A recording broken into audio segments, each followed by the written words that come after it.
ಆಮೇಲೆ more importantly ನಮಗೆ ಬೇಸೆತ್ಬಿಟ್ಟು ನಾವೇ ಸ್ಟೇಟ್ಮೆಂಟ್ ಕೊಟ್ಟಿದ್ದೀವಲ್ಲ, ಇದು ಇವತ್ತು ನಾವೇ statement ಕೊಟ್ಟಿದ್ದೀವಲ್ಲ.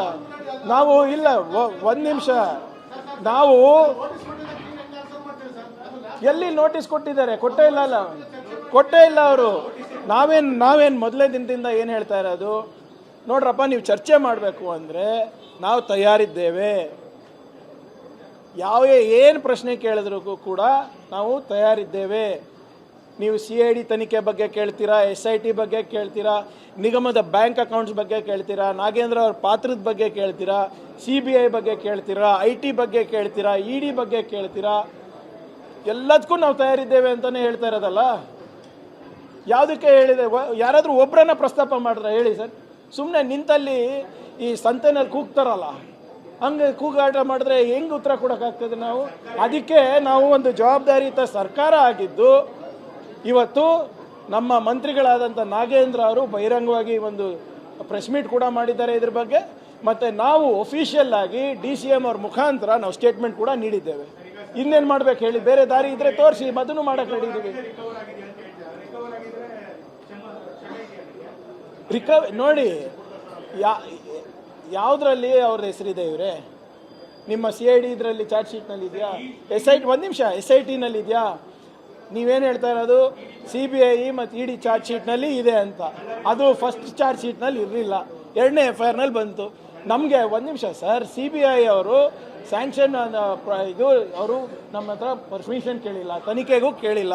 Inter state bank accounts ಇದೆ, ಇಂಟರ್ ಸ್ಟೇಟ್ ಮನಿ ಲಾಂಡ್ರಿಂಗ್ ಇರ್ಬೋದು ಅಂದ್ಬಿಟ್ಟು ಅವರು ಸೋಮೋಟೋ ತೊಗೊಂಡಿರೋದು. ನಮ್ಮ ಹತ್ರ ಯಾವುದೇ ರೀತಿಯಾದಂಥ ಅವ್ರು ಅಫಿಷಿಯಲ್ ಆಗಿ ಏನೂ ಕೊಟ್ಟಿಲ್ಲ. ಯಾವುದಕ್ಕಂತ ಉತ್ತರ ಕೊಡಬೇಕಾಗುತ್ತೆ? ನಾವು ಸರ್ಕಾರ ನಡೆಸ್ತಾ ಇದ್ದೀವಲ್ಲ. ಸುಮ್ಮನೆ ಇವರು ವಾಟ್ಸಪ್ನಲ್ಲಿ ಬರೋದಕ್ಕೆಲ್ಲ ನಾವು ಉತ್ತರ ಕೊಡೋಕ್ಕಾಗಲ್ಲ. ಬರೀಲಿ, ED ಅವ್ರು ಬರೀಲಿ ನಮಗೆ.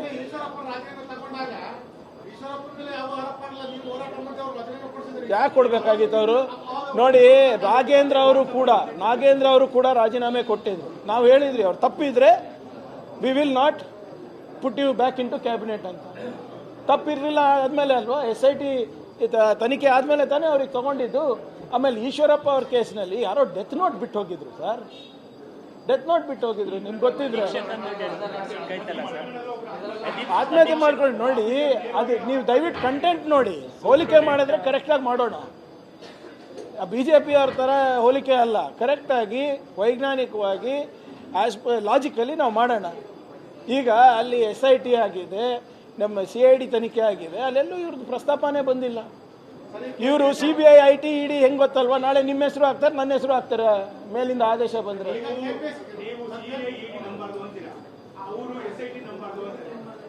ಈಗ ನೀವು ಜನರ ನಂಬಿ ಮತ್ತು ನಿಮ್ಮ ಅನುಭವವನ್ನು ನಂಬಿ.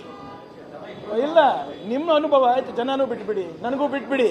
ಇದು ಯಾಕೆ ಹೇಳ್ತೀನಿ ಅಂದರೆ, ಹಿಂದೆ ಕೂಡ ನಮ್ಮ ಸರ್ಕಾರಗಳ ತನಿಖೆ ಮಾಡಿದಾಗ ನಿಮ್ಮ ಬೆಳ್ಳಾರಿ ಪ್ರಕರಣ ಇರ್ಬೋದು, ಗಣೇಶರ್ ಪ್ರಕರಣ ಇರ್ಬೋದು, ಹಲವಾರು ಪ್ರಕರಣಗಳಿರ್ಬೋದು, ಪರೇಶ್ ಮೇಸ್ತಾ ಪ್ರಕರಣ ಇನ್ಕ್ಲೂಡೆಡ್, ನಾವೇನು ತನಿಖೆ ಮಾಡಿದ್ವಿ ಸ್ಟೇಟ್ ಗೌರ್ಮೆಂಟು, BJP ಅವರು CBI ಕೊಡಿ ಅಂದಾಗ ನಾವು CBI ಕೊಟ್ಟಾಗ CBI ಇಲ್ಲ ಕರ್ನಾಟಕ ರಾಜ್ಯ ಪೊಲೀಸ್ ಅವರು ಕರೆಕ್ಟಾಗಿ ಕೆಲಸ ಮಾಡಿದ್ದಾರೆ, ಅವ್ರ ತನಿಖೆ ಕರೆಕ್ಟಾಗಿದೆ ಅಂತ ಅವರೇ ತಾನೇ ಕ್ಲೀನ್ ಚೀಟ್ ಕೊಟ್ಟಿರೋದು. ನನ್ನನ್ನು ನಂಬೇಡಿ, ನಿಮ್ಮ ಅನುಭವನ ನಂಬಿ, ಹಿಂದಿನ ಏನು ದಾಖಲೆಗಳಿದೆ ಅದನ್ನು ನಂಬಿ.